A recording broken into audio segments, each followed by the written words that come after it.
What's up, man? Welcome to Boxing Talk Nightly. Man, I want to talk about Floyd Mayweather is finna fight a career kickboxer.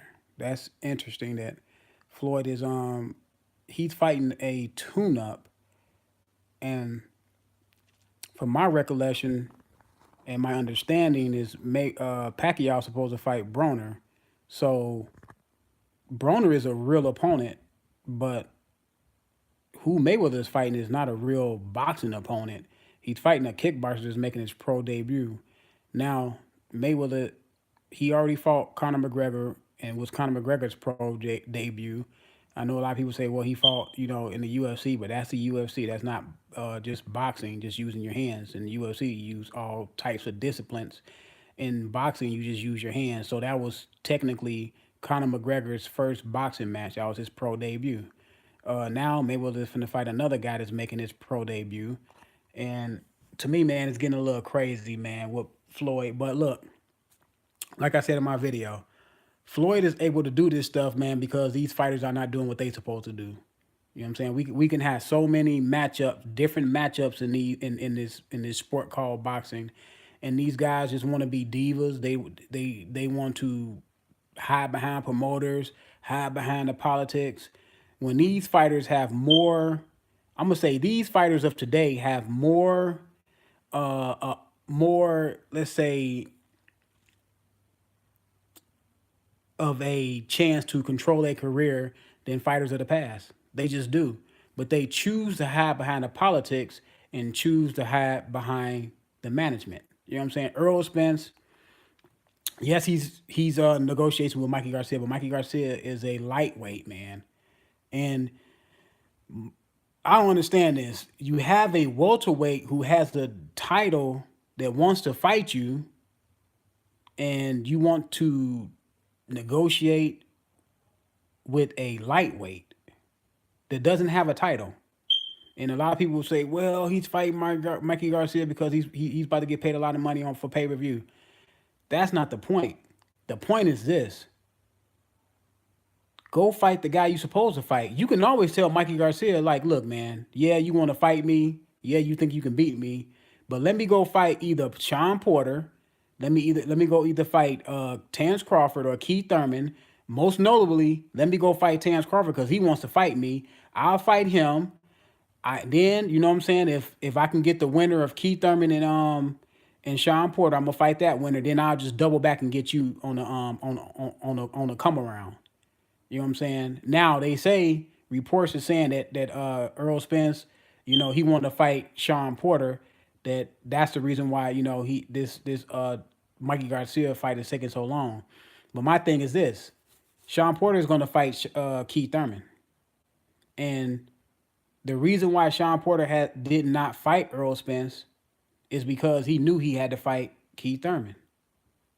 He knew that Keith Thurman wanted to fight him because Jose Suleiman said, Keith Thurman, hey, whenever you want to take that fight, you can come in and take the fight. Hey, now it's reported that Keith Thurman and Sean Porter has been in negotiations for the last 3 weeks.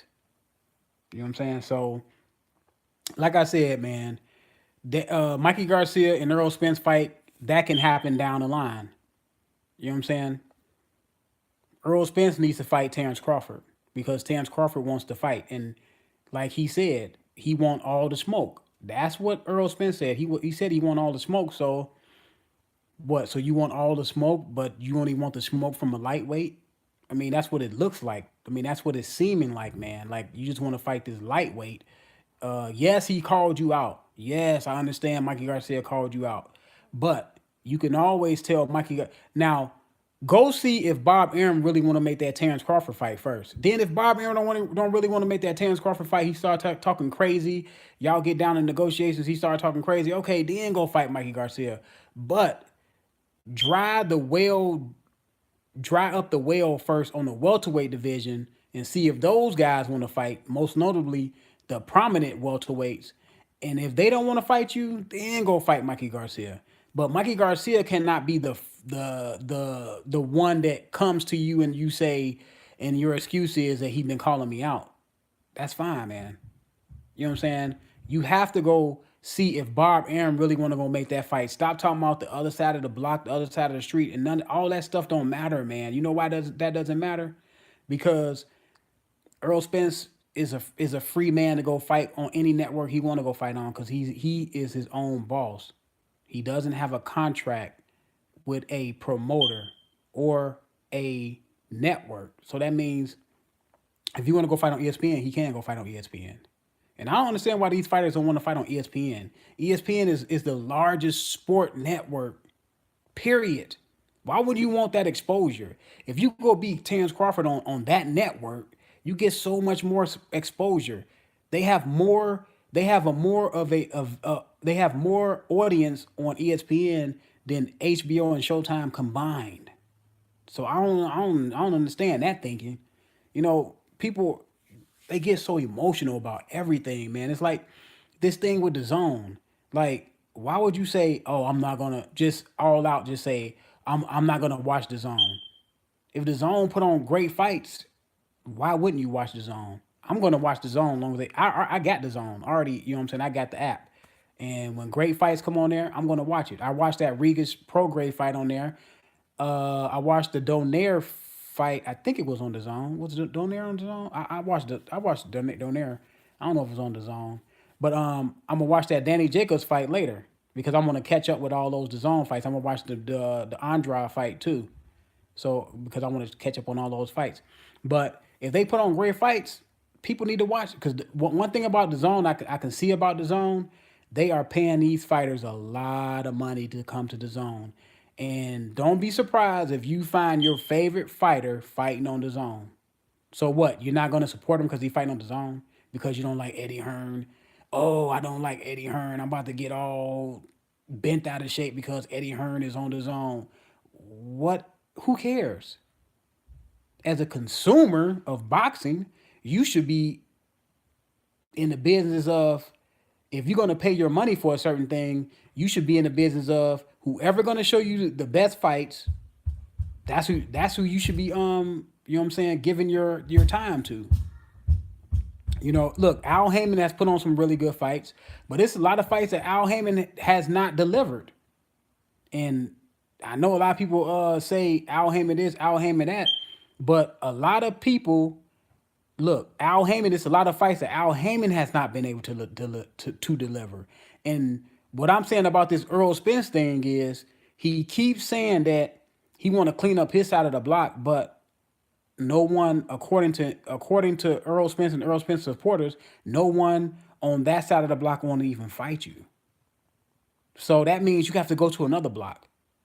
You know what I'm saying? If you have to go to another block and get your fight, look, I know what it is, man. A lot of people say, well, no, you hating on Spence. No, I'm not hating on Spence. Spence is a good fighter, man. You know what I'm saying? He's a good fighter.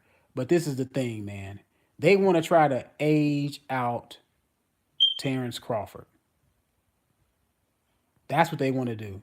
They want to age out Terrence Crawford because right now, Terrence Crawford is too good right now for Earl Spence to take that risk because Earl Spence is PBC's next star. They want to make Earl Spence the next star.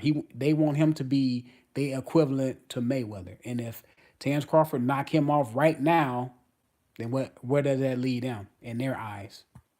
But they got all the other welterweights on their roster.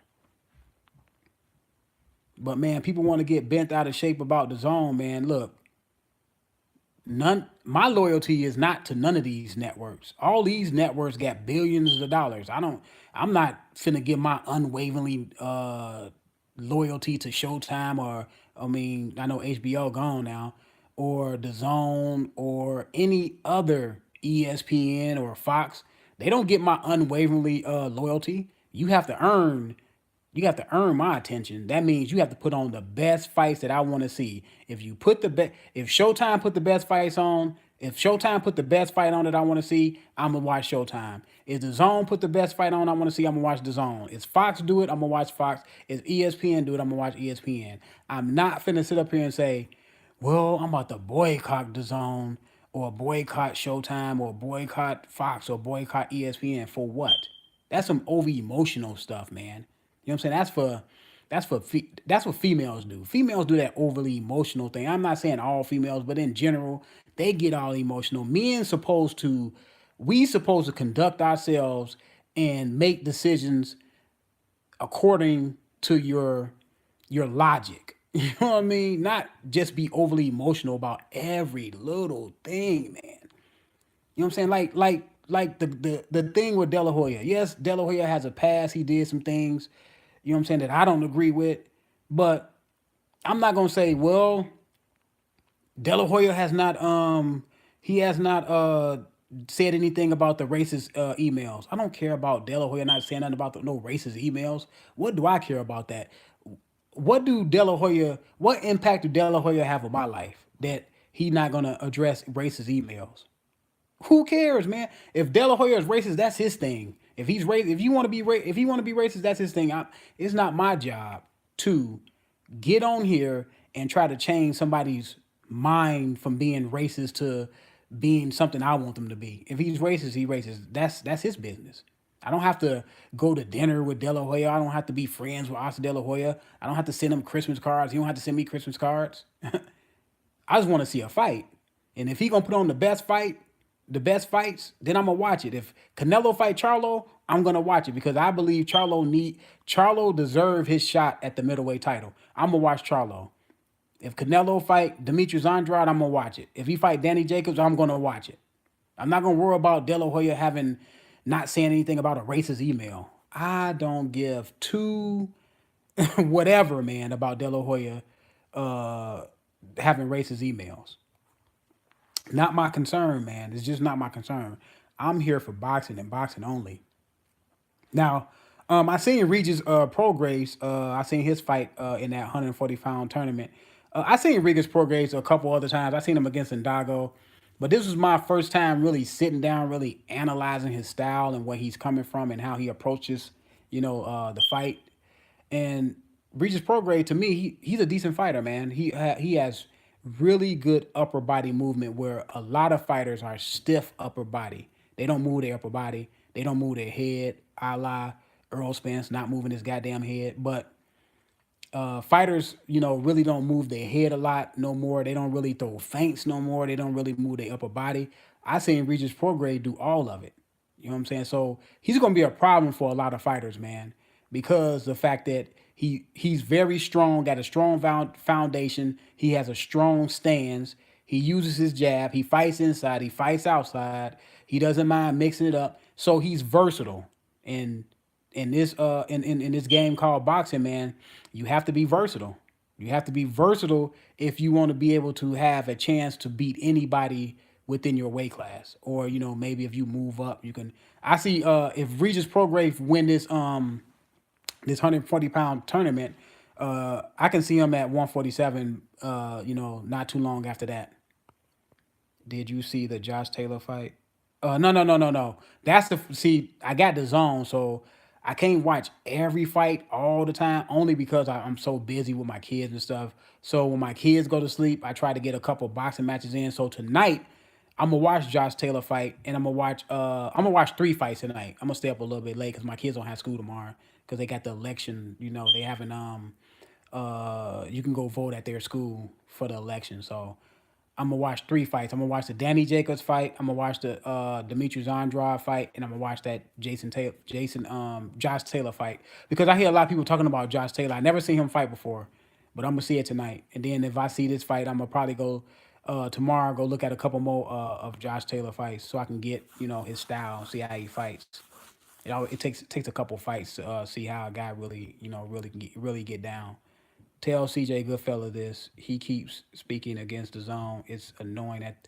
I mean, everybody has their reason why they won't watch the zone, but I like CJ Goodfellas. I mean, the dude has some good videos. He comes from a I like his thought process on some things. And my thing is this: hey, if he want to boycott or don't want to look at the zone, that's on him. But I'm pretty sure he'll look at the zone if the zone put on the fight that he want to see. You know what I'm saying? Like, if let's just say Anthony Joshua and Wilder fight on the zone. if DAZN give Wilder a whole lot of money to fight on DAZN, I'm pretty sure CJ Goodfella will watch DAZN then, because everybody it's gonna be a fight by fight basis, you know. Whether people that don't really like DAZN or don't like Eddie Hearn, they will watch DAZN if DAZN put on the fight that they want that they want to see. But that, to me, that's all of them. That go for Fox, Showtime, ESPN, and DAZN. You know what I'm saying? It's a fight by fight basis whether you're going to get my attention or not. You have to put on the fights that I want to see. If you're not like let's say for instance if the Zone, Showtime have a fight program on the same day, whichever one has the best fight, I'm gonna watch live and I'm gonna go back and watch the other fight. If I'm interested in that fight, I'll watch it later. That Danny Jacobs fight was good. Okay, I'm gonna go see that fight. I heard that Danny Jacobs used to spar with that guy a lot too. I'm always iffy about guys that spar a lot, end up fighting. You know what I'm saying? But a lot of people say it was a good fight. I'm gonna go back and look at it. Though. I'm gonna look at it.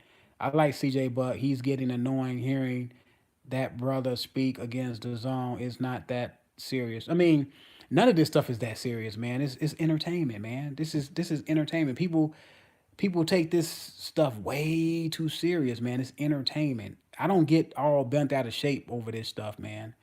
To me, it's just entertaining. We all here to speak and have our opinion on boxing. We can, some of us speak some truth. You know what I'm saying? Some of us just speak in general. Everybody have their own way to of approaching it. So everybody got different styles. But like I said, I like CJ commentary. I watch some of his videos. I just not discovered him this year. No, so it's a couple other people I just not discovered this year. And I watch their videos. I'm entertained. You know what I'm saying? Because look, it's not easy to get on camera and speak about different boxing topics and issues of that nature. When people take time out to do that stuff, man, I respect guys that does it. You know what I'm saying?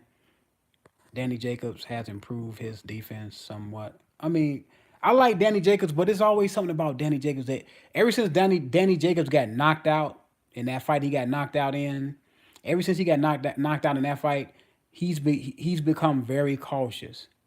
Because if you see the Danny Jacobs fights before he got knocked out, he was very, very aggressive. Yeah, definitely check out at least 3 or 4 Josh Taylor fights. He is legit.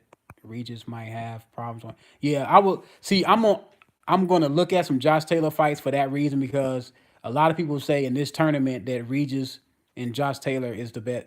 Will be probably be the best fight, and you know what I'm saying. Whoever win that will probably win the tournament. So yeah, when I watch the Josh Taylor fights, I'm gonna go back and look at it about 3 or 4 of his fights to get a good read on him, and then I can tell you who's gonna win that Josh Taylor versus Regis fight. I'm pretty good at analyzing fighters and coming up with a nice outlook on who's gonna win. Like I said before, Errol Spence don't want no Terence Crawford problems. And let me say this before I go into that.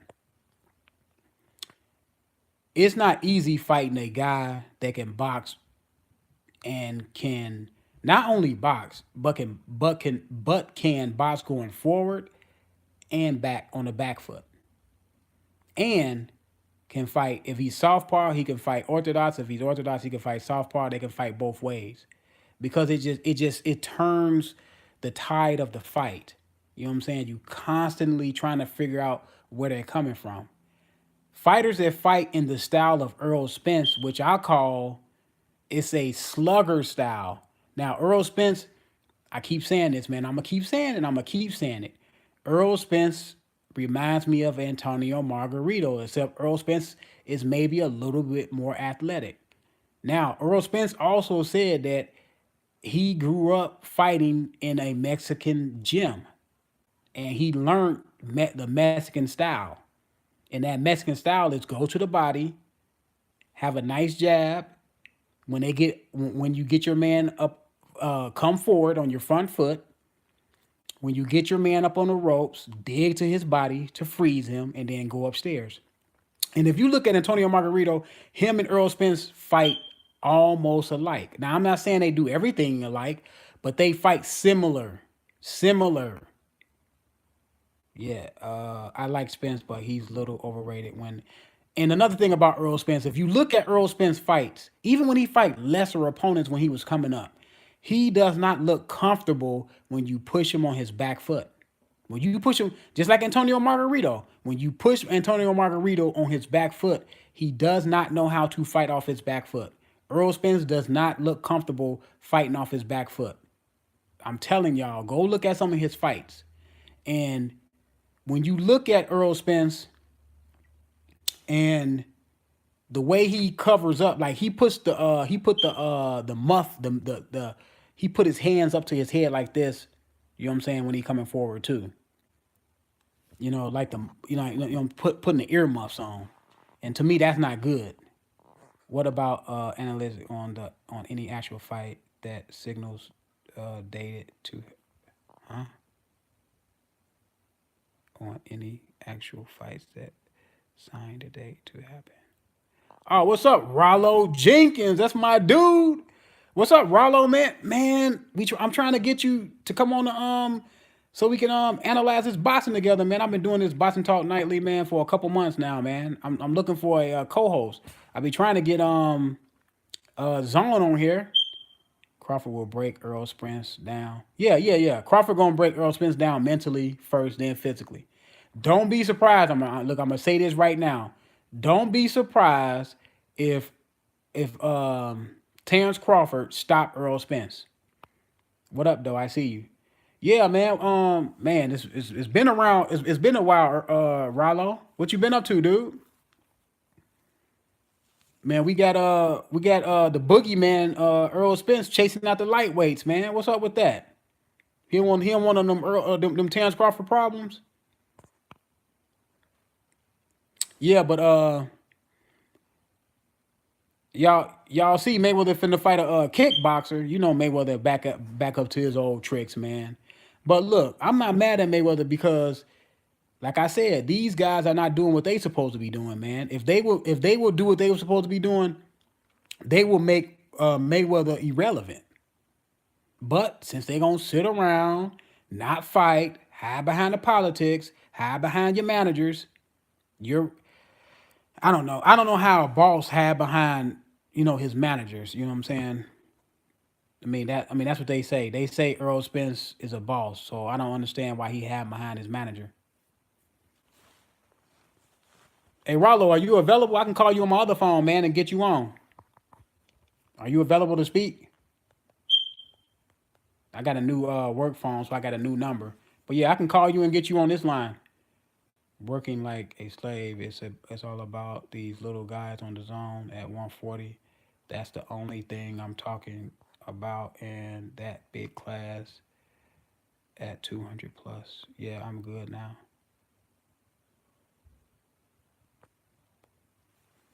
Mayweather is in debt. I mean, I don't know if Mayweather in debt. I mean, I don't know his money issues or his financial issues. But I see one thing about Floyd. Hey, hold on, Rollo. Hey, Rollo, hold on. I'm gonna call you on my work phone, so you finna get a weird number, but answer, all right? And I'm gonna put you on, man. Let me call you. Let me get your number off of this phone, and then I'm about to call you real quick. Something is off with Floyd. I don't think nothing is off with Floyd. I just think this. Floyd just he gonna go get that money. I mean, he fighting in Japan, right? Back. What's up, Rollo? Man. Man, it's been a while, dude. Yeah, man. I happened to be scrolling through, man, and I'm like, oh shit, let me see what my boy talking about. Man, I'm talking about And all sorts of stuff, man. yeah, I see you going through the gauntlet. Yeah, man. Man, I'm gonna tell you what, man. It's that one shit that I seen a couple people talking about, like some kickboxer or some shit want to fight some dude. Yeah. I will not talk about that shit. yeah. Okay. You don't have to talk about that, but what about let me see. What about Regis Prograis? Hey, man. See, wasn't he supposed to? At one point in time, he was like scheduled to fight Mikey. I don't know if he was scheduled to fight Mikey. I know he was chasing around Terrence Crawford. See, you know what? I hate when dudes don't get their shot. Mm-hmm. I think every dude who step up, win the fights that they supposed to win, should get a shot. Yeah, and me if too. you that dude, you go ahead and knock that nigga the fuck off. Especially in today's climate, where these guys only fighting once or twice a year. Mm-hmm. If you're gonna throw in a bum fight, if you're gonna fight some bum ass nigga anyway, you might as well at least fight the dude who's deserved a shot, like Ndango. When he fought Terrence Crawford, everybody knew he really didn't have a shot. Mm-hmm. But the fact of the matter is, he was the guy who fought his way up to the point where he deserved his shot. Mm-hmm. So when you look back at Terrence Crawford's resume, you ain't gonna point out Ndango as a guy that boosted Terrence Crawford's resume to what it is, but Ndango did get himself into a position to deserve a shot with Terrence Crawford. It was the fight. It was the fight. It was the obvious fight that needed to happen. Yeah, exactly. Yeah. Mm-hmm. I think this with Regis Prograis. I think after this tournament, I believe Regis Prograis gonna move to 147. He's a big 140 dude. Really? Yeah, he's a big one. Yeah. He's a big 140. I haven't seen him fight yet. Oh, okay. I used to get him and Jose Pedraza mixed up. You know what I'm saying? Like when I would always hear their names, and then when I seen Pedraza fight, I think it was Mikey Garcia. Yeah. Did Mikey knock him out? Jose. No. That was Tank Davis. Davis knocked. Okay. I mean, because the names, you know how you hear a name and you're not necessarily familiar with it. I used to hear Pedraza and Prograis. Yeah. Kind of always entertain, like around the same time. So I used to get them two mixed up. So I thought that was Prograis who got knocked out and shit. I'm like, all right. And then when I start hearing his name, like he undefeated. Yeah. He's undefeated. Get knocked out. You know who Prograis remind me of? He remind me of a Shane Mosley, man. He remind me of Shane. Yeah, he kind of got that Shane Mosley type style, man. That he's not really a boxer. He's he's more of a puncher. He kind of disguises himself as a boxer, but he's more of a puncher. Okay. You know that you know how Shane Mosley was. Looks like a boxer, yeah. But he really want to hit your ass hard. Yeah, he really want to hit your ass hard. Yeah. And very competitive in the ring. Okay. Yeah, he remind me of Shane Mosley a little bit. But I gotta check that out. But what do you think about this whole Terrence Crawford Errol Spence thing, man? Where you sitting at on that, man? Hey man, it's the same. No, didn't we just sit through this shit 5 years? Yeah, we did. I can't even give that type of shit my energy no more, man. It's like either these niggas don't fight or they ain't. When they get ready to fight, I'm gonna talk about it. When they get ready to fight somebody else, I'm gonna talk about that fight. I'm damn sure not gonna talk about these niggas who ain't fighting and the fight that they ain't. Why we talking about the fight that niggas ain't fighting more than the fights that's fucking happening? Yeah. So I heard that like Roman and Burchell had like a classic this weekend. I was out of town, man. I was with my brother, so I didn't get a chance to see it, but I heard a few people talk about it. So I got to try and catch it. You know what I'm saying? I just got home last night, so I got to see if I can find that fight somewhere. Well, hold on. What fight is that? Burchell and Roman. I think they fought at 135, I believe. Mm-hmm. It was on ESPN Plus, I believe. Oh, you talking about that Beltran fight? That fight? Yeah. Not Beltran. Not Beltran. Burchell. Oh, Burchell. Different. Not Beltran, yeah. Oh, okay. What's his name? Mikey Roman? Okay. I want to see that. It was on ESPN. I believe it was on ESPN Plus. Okay. I believe. And I'm not sure. Does ESPN, you got ESPN Plus? Yeah. Was it on the undercard of that Terrence Crawford fight or no? Different. No, it was Saturday. Oh, it was Saturday. This past Saturday. Yeah, it was just the other night. Yeah. Oh, okay. I want to see that. I'm gonna go back and double back. But see, it's a lot of fights I have to see because I got the zone, so I want to see that Demetrius Andrade fight. I want to see that Danny Jacobs fight. I seen that Regis Prograis. I seen Regis Prograis fight. I seen that yesterday. I got to double back and see a couple fights on there. So with the zone, everything is archived. So Yeah. You can go back and watch it. Yeah, it's archived. Yeah, it's a streaming app too. Okay. Yeah, you can see fights live. You can see old fights. Yeah, I know you can see them live, but I didn't know that if it was gonna stay up. You know what I'm saying? But okay, Yeah. now that's dope. Yeah, that's I mean, dope. that's almost worth having if you could always go back and look at a fight. You know what I'm saying? Mm-hmm. You see the zone throwing away all this money to everybody. They signed Man, Canelo 300 something million, 11 fights.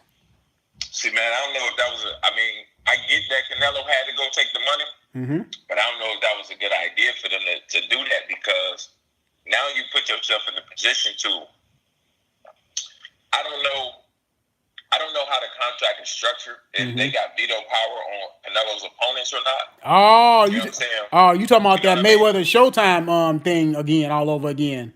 Yeah. But more fights. Because he already fighting a nigga that we ain't got no business seeing him in the ring with. Oh, I ain't even talking about that either. I ain't talking about that You know either. what I'm saying? Yeah, I'm not even. I'm not even talking about that. He fighting some grocery store clerk. Exactly. That's what I'm saying. So if y'all gave all this money to a dude and for his first fight, maybe it was an experiment. No, I think it's this. RYLO.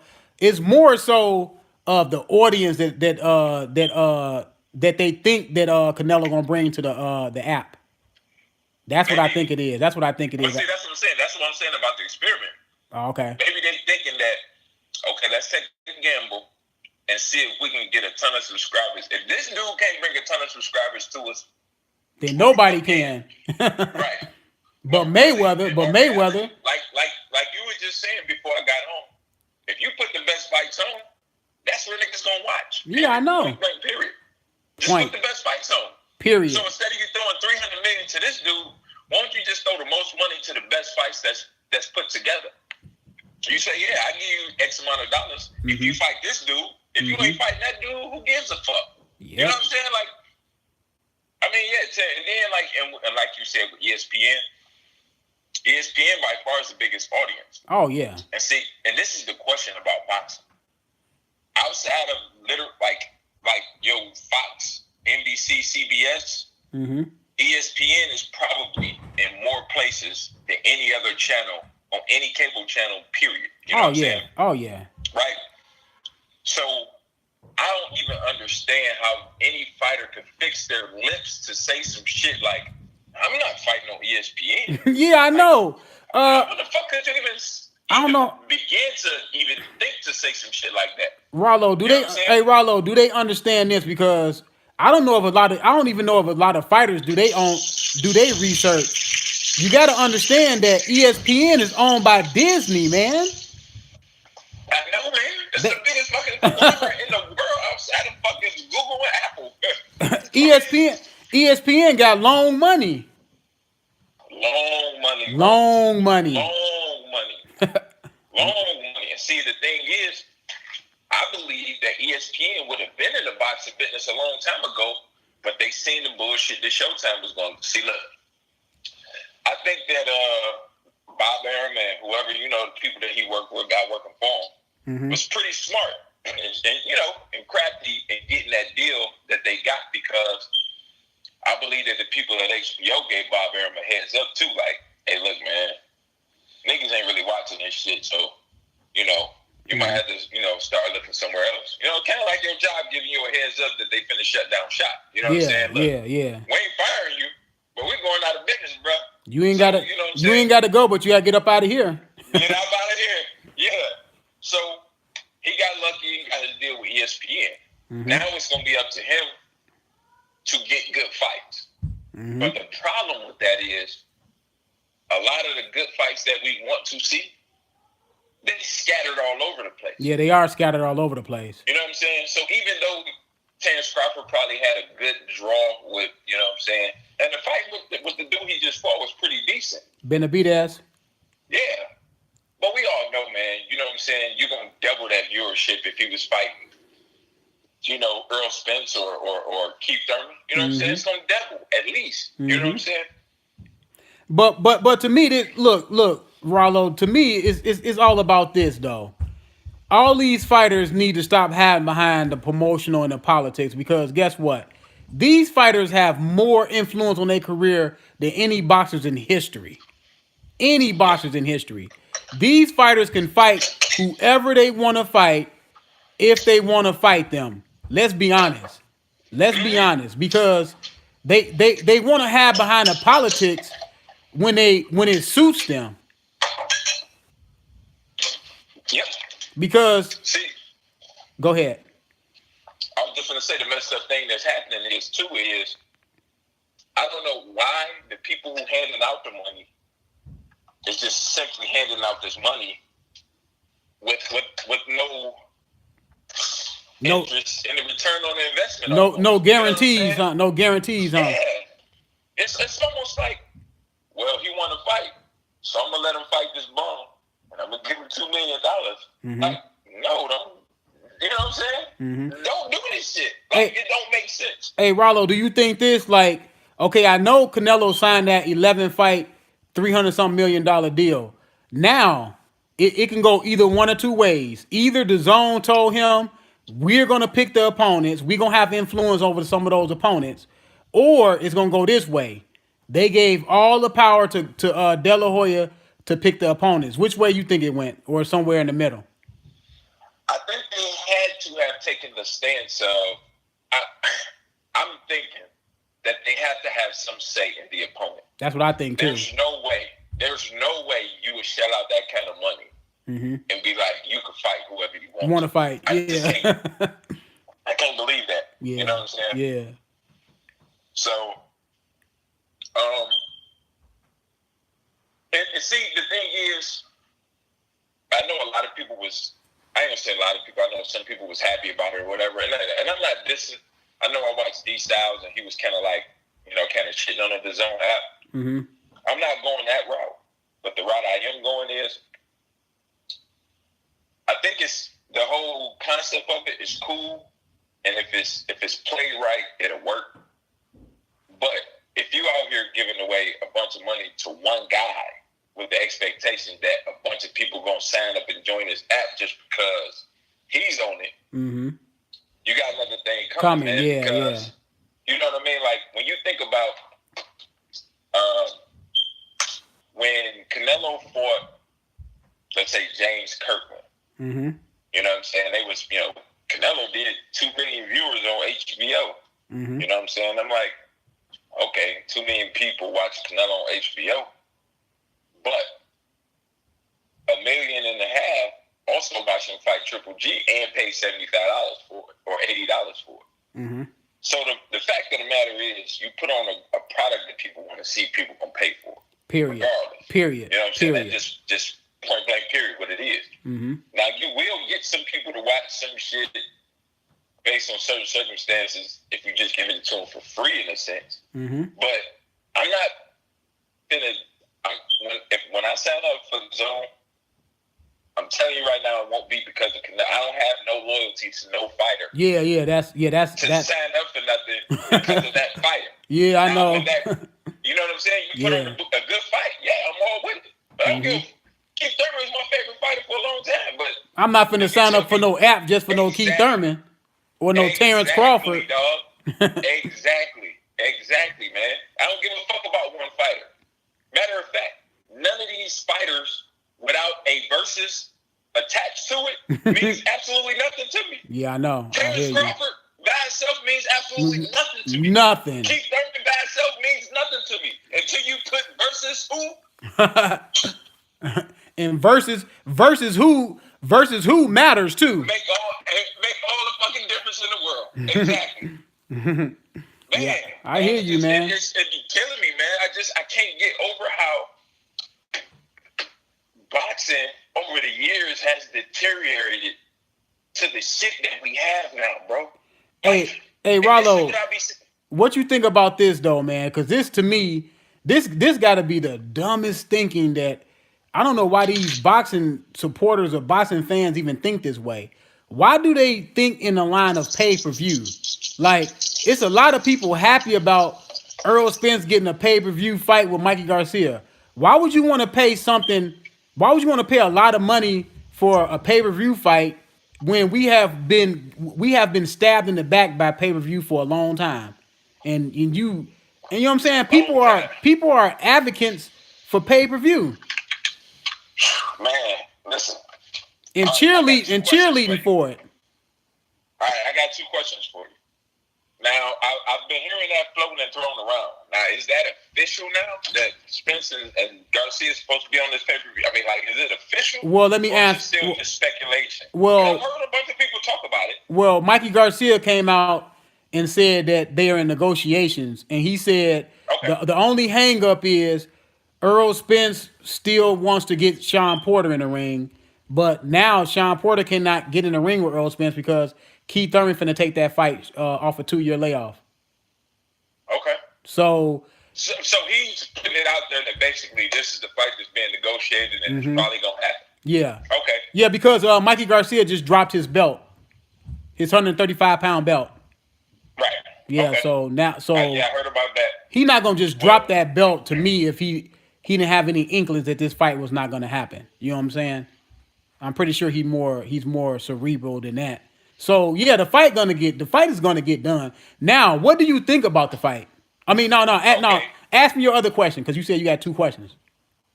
Okay, so that was the first question. Now, the second question was, and the fight is supposed to be their next fight as well. You know what I'm saying? So, okay, that's what it is. Okay. Yeah. All right. So the first thing about that fight for me as a fight fan, and this is where I get so frustrated with boxing today. None of these guys fight enough already as it is. You know, it's kind of like this. Can you imagine if your wife would only have sex with you twice a year? Right? Yeah. What birthday and Christmas? And birthday and Christmas, right? And then, at one of them times, she don't even fuck you. She just gonna give you a hand job. You know what I'm saying? I hate to, you know what I'm saying, take it to that level, but it's almost like all of y'all guys only fighting twice a year, right? So we obviously ain't getting the best fights. We obviously ain't hardly getting no rematches. Nobody's really running the gauntlet. And most of the fights that we want to see happening aren't fucking they aren't happening. So with Mikey, the fight that everybody wanted to see Mikey in was a couple of fights at 135 pounds. Mainly Lomachenko, you could go in Linares. It was a couple of fights, right? The obvious fights. The obvious fight. I don't know if you watched my last video. I call it the pyramid of opponents. Every fighter has it. You have a capstone. The top of that pyramid is the guy that everybody know that you should be fighting. You know who that guy is. Then at the base, you still have 4 other opponents that people would deem acceptable. But not that guy. I hear you. So what you're saying is with that pyramid of fighters is, these fighters are acceptable as long as you going up that pyramid and you're gonna end it with the fight that everybody want to see. Exactly. Well, that's the hopes of it. So, for instance, let me give you an example. Errol Spence, his capstone opponent, the top of that pyramid, obviously would be Terrence Crawford. But at the base of that pyramid, you could say Keith Thurman, Sean Porter, Danny Garcia, and Amir Khan. All of those 4 guys would be acceptable opponents if he's not fighting Terrence Crawford. Yeah. So, okay. So, hey, look, so I already know where you going with this. Mikey Garcia is not in those plans. And neither one of those, exactly, bro. Exactly. Just like a couple. Now, you can say this: Mikey Garcia in Mikey Garcia pyramid, Errol Spence, you're in Mikey Garcia plans, but he should not be in your pyramid. That it could be. And this is the thing about it. The messed up thing about that fight and the way it throws, because everybody's waiting on everybody, the domino effect of boxing is greatly affected by every single fighter's one move. You know what I'm saying? So this dude can't fight this dude and this dude and this dude because these 2 dudes might fight, so that takes that opponent out of the equation and that opponent out of the equation. What's up, Hype Low? I got RYLO on the line. What's up, Hype Low? Go ahead. No. He's not on. I was just telling him. He in the chat? Yeah, he in the chat. Yeah, he in the chat. Hey, do you got Hype Low number? I do somewhere. Hey, Hyplo, are you available to get online? We can get you online, Hyplo, if you're available. But go ahead, RYLO.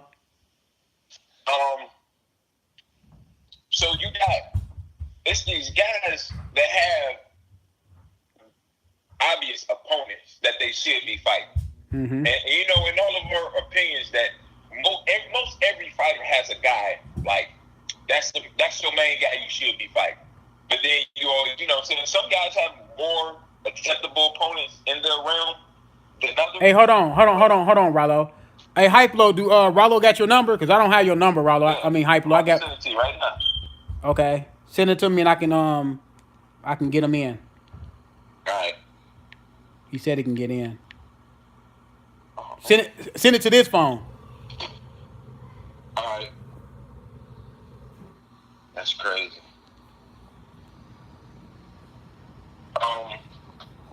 But so everybody got that opponent that they should have. Mm-hmm. And the thing about when you mess that up, when you go out of that order, it messes everything else up. Because these niggas ain't. If niggas was fighting 3, 4, 5 times a year, you wouldn't mind to fight like We're that. just talking about boxing in general, Hyplo. We're just talking about any kind of topic. Right now we right now we talking about Errol Spence and Mikey Garcia possible matchup. But go ahead, Rollo. I was just talking to did you send me that number on this phone? Yeah. I'm about to. Oh, okay. Yeah. We talking about the pyramid of opponents for Errol Spence, and he explained it to me why Mikey Garcia should not be in that pyramid of opponents. But look, you know, Rollo, that's a good idea though. The pyramid of opponents. That's a good topic right there, man. Everybody got that group of guys that they should be fighting. Mm-hmm. And when you mess that up, especially when you got good fights in your weight class, you mess up anything, man. Cause I was talking about that earlier. I said this. I said look. I said Errol Spence. I understand that Mikey Garcia called you out, but what you should have said was, no, Mikey, I'm gonna exhaust all these welterweights and see if they want to fight me. Then if they don't want to fight me, then I'll come back around and fight you. But if they want to fight me, then I see you back on the come around. I'll fight all the welterweights I supposed to fight. Then I just see you on the come around. And see, then all this belt hopping, man. That belt hopping is cool. Like when Terrence Crawford cleaned out 140, it made sense to go up to 47. Yeah. You know what I'm saying? Yeah. He didn't leave nobody running around claiming that nigga didn't fight me. He didn't leave nobody claiming that, man. I mean, obviously, I'm sure it was a dude or two at 140 who was like, man, I've been calling that dude out. You know what I'm saying? Like, my man, oh God, with the braids, they used to call him Young Master. Amir Khan. He had been calling out Terrence Crawford for a little while. I remember that. Mm-hmm. But he got knocked off the pedestal a couple of times. Mm-hmm. So he didn't, you know what I'm saying? If he was still walking around undefeated with a belt or something, you know what I'm saying? It'd be a different story. Mm-hmm. Mikey Garcia he ain't got that, man. He been out a long time. He came back and fought a couple dudes that really didn't make sense for him to be fighting. Hyplo, I'm calling you. Hello? What's up, Hyplo? Hold on, let me merge you in real quick. Hey, Rollo, I got Hyplo on the line. Yeah. What up, man? You motherfucking dude. What's up, my brother? I love JENKINS. What's up, guys? Yeah. Yeah, we just talking about what did you think about that Mikey Garcia Errol Spence fight? I don't know if you guys are hearing any kind of echo, but I got a little bit of an echo on my end. What do I think about the Mikey Garcia fight with Spence? I think it's a joke in a way. And in another way, I think it could be a better fight than some of the other ones that are possible. Like, for instance, I see Mikey Garcia moving up to fight Spence as sort of like a Duran moving up the ladder type of move. Mm-hmm. Which is ballsy for Mikey to do. But I'd much rather see that than see another Alejandro Pereira, Lamont Peterson, who is used up and has no testosterone, or Carlos Ocampo, who is basically a complete joke. Now, if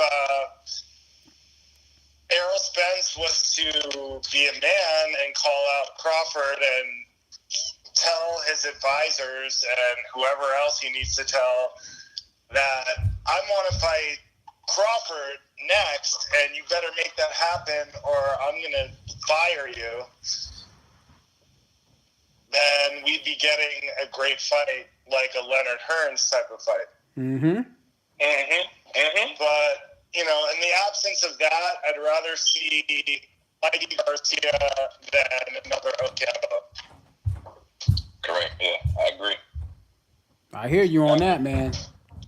I hear you, but like I said, like I told RYLO before you got on. I don't know if you heard me in the chat, but I said Errol Spence has to exhaust all possible matchups at 147 before he even think about fighting Mikey Garcia. Even this, like I told people a while ago, I said, don't y'all know before Sugar Ray Leonard became undisputed at 147, he went up to 154 and won a title. He went up to one. I know that. I've got a wicked feedback loop on my end. I'm hearing everything you guys say 3 times. Oh, okay. Is it? But yeah, I heard you say that. Yeah, so I don't understand why he can't go up there and fight at 154. I mean, if nobody want to fight you at welterweight, if everybody quote unquote supposed to be scared of you at welterweight, why don't you go compete at 154 and come back down and? But nobody's scared of him at welterweight. Crawford wants to fight him. I know. Crawford said in an interview that I heard, I think Keith Thurman is the main dog at 147. Yeah, that was on ESPN. ESPN. Wants to step up and get it. I'm gonna kick his ass. Mm-hmm. Yeah, he did say that Yeah, on ESPN. And look, man, you got people that's going around continuously. Don't forget that. It's a lot of people talking about this boxing stuff on this YouTube, man. They keep on saying, I want to hear Errol Spence call out Terrence Crawford. I want to hear Terrence Crawford call out Errol Spence. Man, we not in high school, man. It's not the playground, man. I distinctly heard that Errol Spence in an interview, and it's on here for everyone. You can go back and see it. It was about a year ago. When Crawford was first moving into welterweight, he said some idiot reporter was asking him about the welterweight division. He said, I think Keith Thurman is the man to be. And that was a year ago, so that's an acceptable statement at that time. Mm-hmm. But they kept saying, well, what about Spence? What about Spence? And he was like, look, if Spence wants to fight, I'll be happy to fucking whoop his ass. He basically said that in so many words. Yeah. And that was over a year ago. So I don't know what people are thinking. They just obviously want to deny the facts of the case. Yeah, man, because I heard in multiple interviews both of these guys say they'll fight each other. Now, my thing is this. I'm past all that. I want to fight you. I want to fight you. My thing is this. Get a negotiation room and let us know when y'all got the fight done. I don't want to hear nothing else. You know what I'm saying, man? I don't want to hear nothing else, man. I don't want to hear. Act like you can't negotiate a fight because someone's on the other side of the street. That's ridiculous. Even in the last few years, I mean, the big one where people kept saying that Cold War was Manny Pacquiao, Mayweather. So that's a prime example. But there have been many other examples, like Mosley versus Pacquiao. If you remember correctly, Mosley was a partner in Golden Boy, and somehow was at a fight with Pacquiao, who was on Top Rank. Yeah. At the time where everyone was saying, well, it's Cold War, but it was never a Cold War. But my thing is this too: when two parties want to negotiate in public, they don't want to fight. I agree. Yeah, I agree. Yeah. They don't want the fight. Yep. Once they start putting out statements to the public that seem logical as to why not to fight, you start to think this person obviously doesn't want to fight, and they're creating a narrative that's meant to, convince the public not to support the fight. Oh man, Ridiculous. this is what I wanted to ask both of y'all, man. What do y'all think about Wilder versus Fury? I'm gonna give you my take on it, and I want y'all to give me y'all take. My take on it is this. You and I have an opposite take on that. We've been back and forth on that one already. My take is this.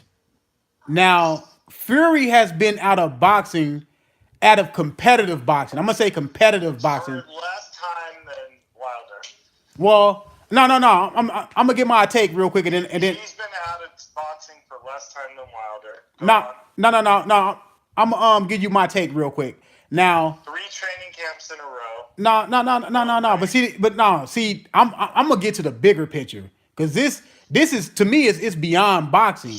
Well, This the bigger picture is that. hold on. Let me finish. Hype-low. Let me finish. All right. To me, Go ahead.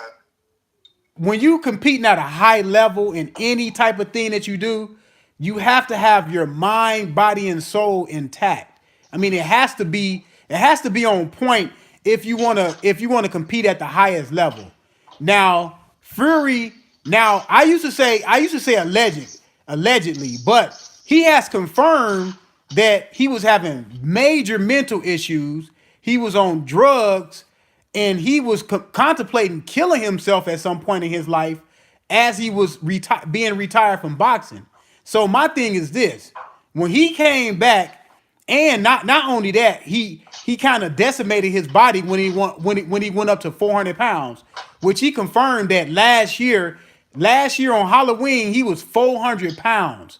Now my thing is this: when you trying to come back from all of that stuff, and you have 2 fights with 2 guys you wouldn't even use as sparring partners to get you ready for Deontay Wilder, and now you're gonna try to tell me that you ready for Deontay Wilder, and y'all gonna try to sell me on a super fight between you and Deontay Wilder, and you have not competed at the highest level for the last 3 years? I can't buy that. Now, like I said before in one of my videos, maybe Fury can come back and he can, in this fight, he can rise to the occasion, but I can't bank on that. You know what I'm saying? My thing is this: I think Wilder is going to knock him out in 5 rounds, man. Now, if this was Fury 3-4 years ago after he fought Klitschko, to me it's a 50-50 fight, but right now it's not. Go ahead.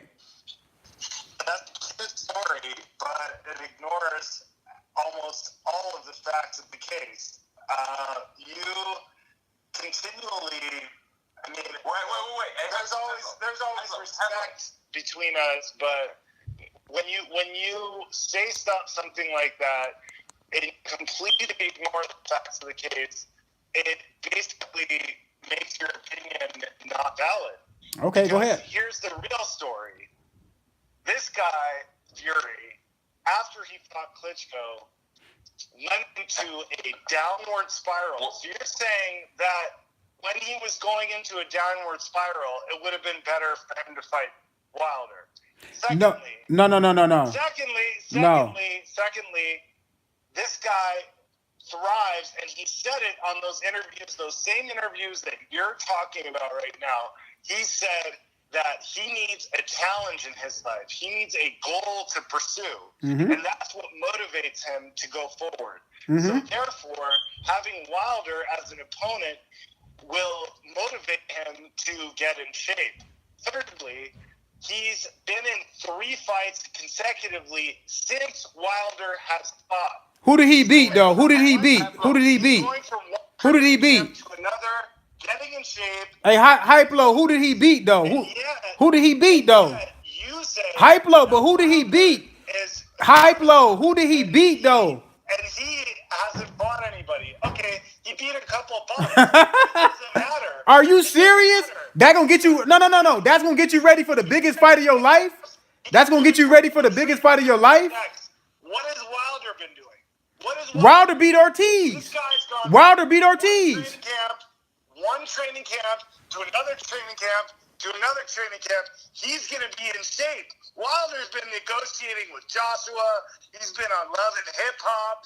He's been on some bullshit. Hey, hold on, Hype Low. So you mean to tell me you rather be?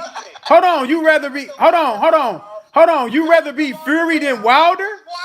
You hold on. Hype Low. So you telling me that you rather be Fury than Wilder? I'd rather be in Wilder position because I didn't think about killing myself. Then one training camp. No, man. No, Hype Low. No, man. You cannot be a high level athlete. Hold on. No, listen. You cannot be a high level athlete. You disagree on.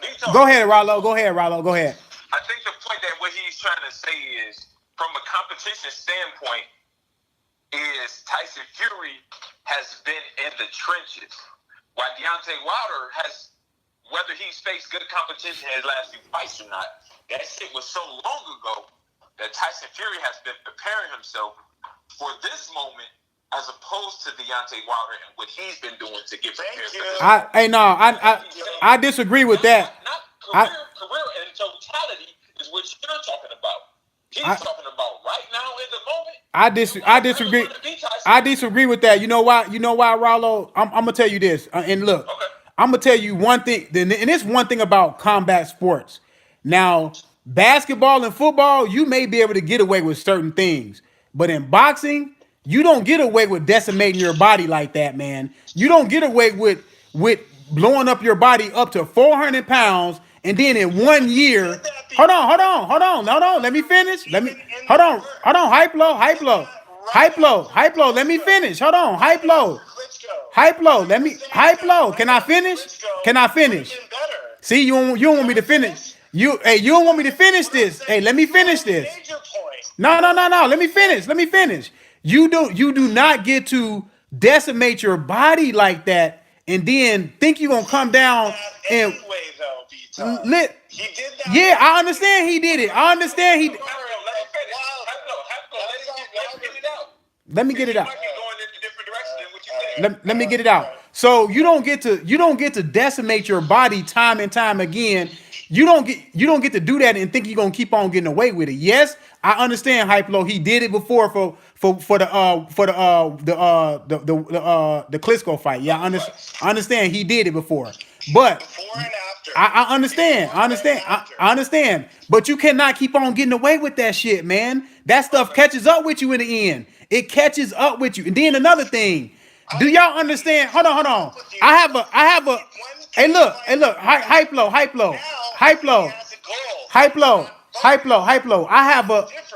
I have family members in my family that have depression and mental issues. You do not get over that stuff. You never get over that stuff. And you definitely hold on. And you definitely don't get over it in a year. Look, you definitely hold on. You definitely don't. Connor was talking about Tyson Fury has borderline personality disorder 5 years ago. This man was talking about killing himself. Hype Low. The man was talking about killing himself. That's a different level. That's a different level, man. He's been singing songs after he went to fight in the ring. Man, look. I'm gonna tell you. And then another thing too, Hype Low. When I see him in those two fights, his reflexes do not look good. His reflexes do not look good, man. Is that Deontay Wilder's fault? No. I'm not talking about his Deontay Wilder fault. This has nothing to do with Deontay Wilder. This has something to do with me and what. This has something to do. At the best possible time. Look, this has something to do with me and what I expect out of a super fight. Because when you call it a super fight, both fighters supposed to be. No, not you, not you. But Wilder and Tyson Fury going around, and some of Wilder's fans are going around saying this is a super fight. And Ray Leonard was doing coke. I understand all of that. And 4 years while you. And guess what? His team did not want him to take the fight either. Guess what? They did not. I understand. Look, Look, I understand it. I'm talking. No. See, Rollo, I'm talking about. I ain't talking about. Hindsight is 2020 though. We talking about before the fight. Before the fight, nobody thought that he should take the fight. Nobody thought that he could win. I'm not saying Klitschko. On paper, he shouldn't have taken the fight. I'm not saying Klitschko can't win. What I'm saying is, don't try to sell me on a super fight when I don't see both fighters at the apex of what they supposed. I ain't talking about you. I'm not talking about you. I'm not talking about you. I'm not talking about you. Now, while Fury is going to be at the best possible Fury that he can be for right now, whether or not he was better off when he was in shape for Klitschko and for that fight is irrelevant, because as soon as he finished that fight, he went into a dizzying depression. He went down a downward spiral, gained 400 pounds. So you saying that he would have been better off fighting Wilder after he fought Klitschko is even worse than what you're saying right now. No. You know why? You know why I say that? You know why I say that, Hype Low? Because we didn't have the information that he went downward spiral that quick after the Klitschko fight. I didn't know. Instagram video. I know, but I didn't know. I wasn't preview to that information that he went down like that quick after the Klitschko fight. I didn't know that information. But he did, though. I would rather I was basing it off of Three training camps in a row is about as much as you can expect. You said you have family members who have mental and you never get over it. You never get over it. Never. You know that when they're in their low lows, it's not a good time to fight. Right now, he's coming off of 2 training camps. He's going directly into a 3rd training camp. This is exactly where Tyson Fury needs to be right now. Okay. I'm gonna ask you this question. But he's gonna be as good. Who you got winning the fight? Who you got winning the fight? I got Wilder by KO. And how many rounds? I don't know. I mean, whenever he hurts Fury, I think it could take a while because Fury's going to be dancing. I think maybe 7, 8 rounds, and Wilder maybe hurts him, maybe he drops him. Then he comes in with his finishing skills. The thing I like about Wilder is his finishing skills. When he gets somebody hurt, they're done. Yeah, he don't let him off the hook. He don't let him off the hook. He's gonna hurt Fury, and I gotta figure he's gonna finish him after he hurts him. But if Fury can frustrate him and get him into the late rounds where he's looking for one shot, looking for a big knockout punch constantly, and that's all he's focused on, Fury can probably maybe eke out a decision. That, to me, is the second most likely outcome. It's either Wilder by KO, middle to late rounds, or Fury by decision. Okay. Well, RYLO, how you see it? And what's your thought on what we was just talking about? I understand. See, I think y'all were making slightly different points about what y'all were saying, and I get where both of y'all were coming from. As far as the outcome of the fight, obviously we all agreed that the most likely outcome is Wilder back KO. The guy's knocked out every guy he's ever stepped in front of. Mm-hmm. But the thing about him and what I noticed about him, and not just in the Klitschko fight, in all of his fights, I mean, it might only be one dude who might have been better stinking out a joint than Tyson Fury. Tyson Fury is a master at that shit, bro. And I'm telling you, we've seen Deontay Wilder get stunk out and lose like a motherfucker in some fights. You know what I'm saying? And to me, in the Luis Ortiz fight, he was losing bad. Yeah, I thought he was losing too. Scorecards might not have reflected that, but to me, he didn't do nothing until he landed those 2 big right hands. Mm-hmm. And we've watched Tyson Fury time after time, knowing if you connect on this guy's chin, you got a good chance to beat him. Mm-hmm. And nobody ain't done it yet. You know what I'm saying? And we thinking that Deontay Wilder is the guy to do it. But he might not. Listen, man, I think I think that it's about a 55% chance that Wilder knocks him out because at some point in time he has to get touched. Obviously, there's never been a fighter go through an entire fight without getting touched. Mm-hmm. And there's probably not been a fighter with one punch KO power like Wilder.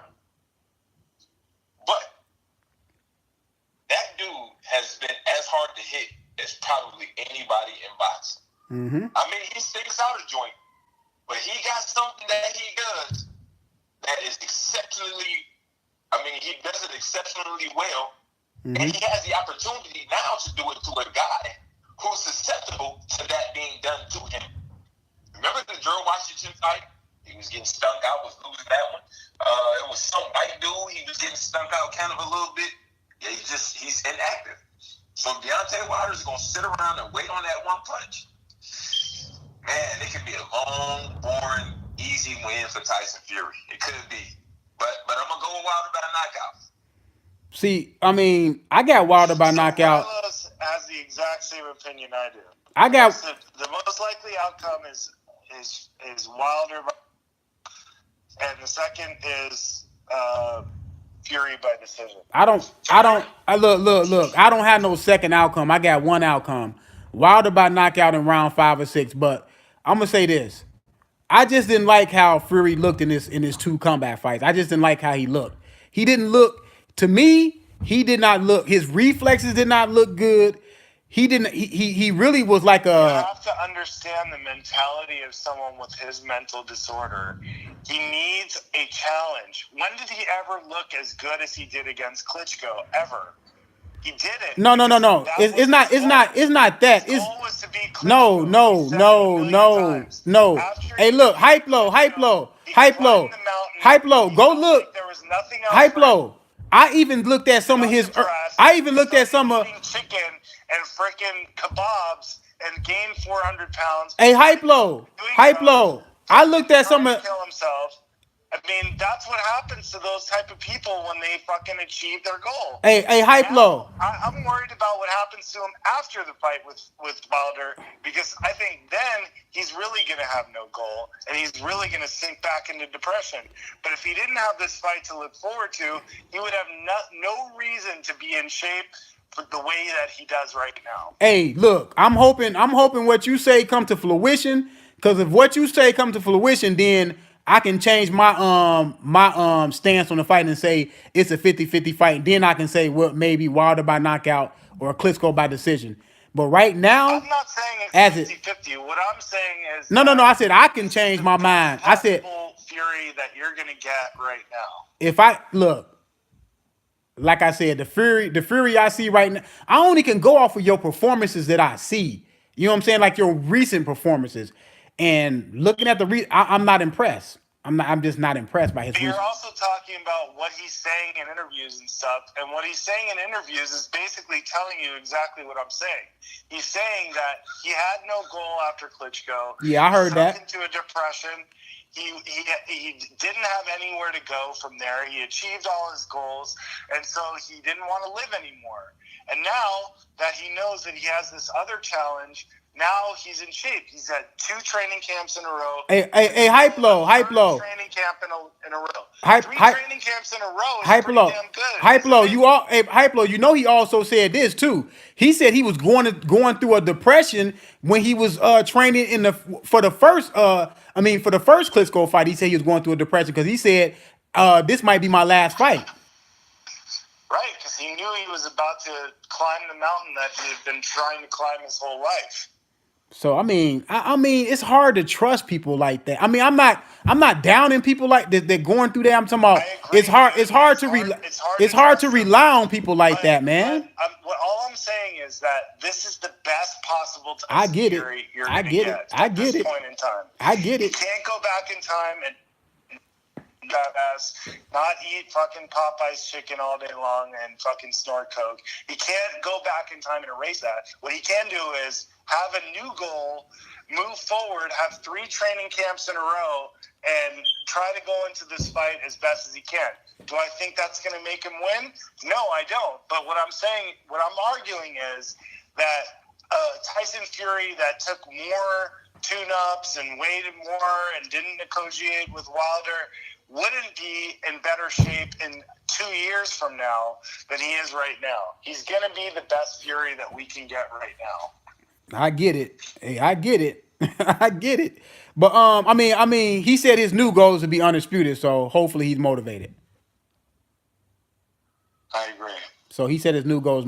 I mean, you know what I'm saying? I wish Tyson Fury the best of luck. I mean, obviously, if he wins this fight, the Joshua fight looms to be a huge mega super payday for him. So, I mean, Hey, I'm gonna say this though. Motivated for that. Shit. Hey, I'm gonna say this though. If Fury is if he show up right, then Wilder is in trouble. I'm gonna be honest with you. If he show up right, then Wilder's in trouble. Wilder has that equalizer though. Yeah, he does have the equalizer, but it's gonna be one person that you're not gonna be able to get rid of. I mean, we already seen Stavern. He didn't get rid of Stavern the first time, so it's possible. It's possible that you can last all, you know what I'm saying, all around. He made up for that though. Yeah, he made up for it. But I'm talking about the thing is like it's kind of like Paul Williams versus what's his name? The guy who first beat Paul Williams. Oh, you talking about what's his name? You talking about what's his name? Shoot, Quintana, Carlos Quintana. Quintana, yeah, exactly. Yeah, good call. Yeah, so I mean, like I said, man, it is what it is, man, with that fight. But I'm gonna watch it. You know what I'm saying? I don't know if I'm gonna order it and pay for it and all that stuff because I'm not into paying for super fights. It's not really super fights. I mean, look, it is what it is. But I digress. Have you ever seen Regis Prograis fight? Are you looking at that 140-pound tournament hype low? Talking to me? Yeah. Are you looking at that 140-pound tournament? Yeah. I saw him fight. I mean, he looks good. I can't really tell because I think the level of competition at 140 has dropped significantly since Crawford left that division. Well, shoot, I think it's been dropping ever since Danny Garcia left. Yeah, it's tough to say. I mean, I think eventually he'll move up, and then we'll see him in action against, the divas of the welterweight division. Man, dude, they some divas, aren't they? Divas, man. Hell yeah. Hey, like blood call it celebrity boxing. Hey, I told everybody that one thing that we need to be pushing for is a welterweight tournament, so nobody can run or hide. That would be great, but I just don't think, because there's so much money involved with welterweight, I don't think those guys like Spence and Crawford and Porter, Garcia, Thurman, and Prograde, if he moves up, I don't think there's the motivation to be in a tournament the way there is in some of the other divisions. The tournament's working in cruiserweight is because that's not a glamour division, and they have no other recourse to make that kind of money or get that much attention. Exactly. That's why the 160-pound division was able to do it.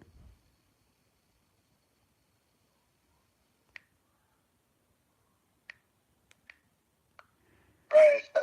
That's why I keep saying, man, we gotta talk about the fights and fighters that's fighting, man. These old celebrity boxers, man. Oh, okay. Hey. Let them be celebrities, man. Like Tyson Fury and Deontay Wilder. That's a fight that's actually happening. We got a date. We got a location. You know what I'm saying? We got a TV network. You know what I mean? That's the fight right now. Did y'all see that Donaire fight? Did y'all see that Donaire fight? Did y'all see that Donaire fight? Nodino Donaire fight? No, I heard he was down big and he ended up squeezing the knockout at the end, right? No. The dude got hurt. The dude had strained his back or his side or something trying to throw no way. I thought he got a knockout. No, he didn't get no knockout. No. Technically, it's a TKO. Yeah, because the dude had strained his back trying to throw a punch and he missed and he strained his back. Gotcha. Damn. Yeah. So that fight stopped on a technical, I guess a technical knockout, retirement in the corner or something like that. It was like, oh, my neck, my back. So wait, was he losing? It was a competitive fight. It was a competitive fight. It was competitive. Well, I mean, because I thought when I seen it, I just looked it up and I seen TKO. I'm like, okay, he did his thing. Yeah, sometimes you gotta go a little bit deeper. You'll probably get a little bit more of a clarification of really what happened. Yeah, the dude hurt himself.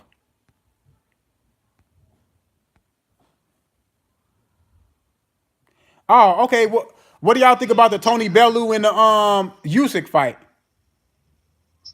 That's a good money grab for him. I'm happy for Usyk, man. He's the only undisputed champion in all of boxing, man. He Yep. deserves a good pay that. Yep. He's the only champion Is in that a boxing. cruiserweight fight? Yeah, it's Or cruiserweight, heavyweight? cruiserweight. Cruiserweight? He's the only champion in Fuck that. boxing. Hey, put it that way. He's the only champion in boxing. Yeah, yeah. Everybody else belt holders. Belt holders, yeah. Number one Yeah, we contenders. got a bunch of belt holders. Number one contenders and shit. Yep. And it's almost like, man, the messed up part is, like, and I don't even understand how these, like, all of us that we know, you know what I'm saying, be on YouTube, we keep this sport going a little bit. Mm-hmm. We all been fight fans damn near half our lives. Some of us, you know what I'm saying, the majority of our lives. Mm-hmm. I don't know no little kids who big fight fans now. You know what I'm saying? I don't know no 13-year-olds who know who you know what I'm saying, who Errol Spence is. You know what I'm saying? No. Like, you know, it's like nobody is. Hey, Rollo, say, Let alone hey, Usyk. hey, Rollo, say what you want to say about that guy, but Floyd Mayweather has been keeping boxing alive for the last 10 years in America. Period. No. See, this is the thing about him. He's not been keeping it alive. He come from that old generation. Just for instance. Well, he brought it. Well, he brought it. He brought it into the social media. He brought it into the social media realm. No, listen to what I'm saying. Right now, it's more people who still know Michael Jordan's name. Oh yeah. Probably the greatest, Oh yeah. the best scorer in the NBA right now. Oh yeah. He comes from that era. He's still attached to that part of boxing. Yeah. You right. But You he right. to come into the sports today, he'd be just like everybody else. Oh yeah. He had the ability to attach his name to all the guys who made boxing big. He was attached to Bob Errol, Oscar De La Hoya, Manny Pacquiao, what was the dude? Canelo, all the guys who was big from that era of boxing coming out of it. You know what I'm saying? He even fought at a time when Tyson and Holyfield was fighting and all that, man. Mm-hmm. He's still attached to that. But if he was coming in the game right now, well, nobody be paying attention to him, man. Yeah, you right. He's just the name that people know. You know what I'm saying? Because, like, listen, man, when you go walk around and you know how people start asking you them dumbass questions, like, I know right now when I go to work tonight, this is MMA dude at my job. He's saying he's a big MMA fan. I know he's gonna ask me about that, and I've told this guy 100 times, dog, I'm not interested in nothing that this dude do. Nothing. This motherfucker could be knocking at my door and I wouldn't be interested in what the fuck he's doing. I keep telling him this shit. And every time I come to work, if there's any headline about him, he's telling me about it as if I don't pay attention to boxing that I don't already know this shit. Like, bruh, I'm not interested in him and nothing he's doing. And then the funny part about it is, him being an MMA dude, he's going to bring that up first and not mention that Daniel Cormier fought this weekend in UFC 230. You know what I'm saying? I know. Kinda, you know, it's like, if you know, so it's just the fact that it's like the media will make him a headline. They'll talk about him and other people will talk about it.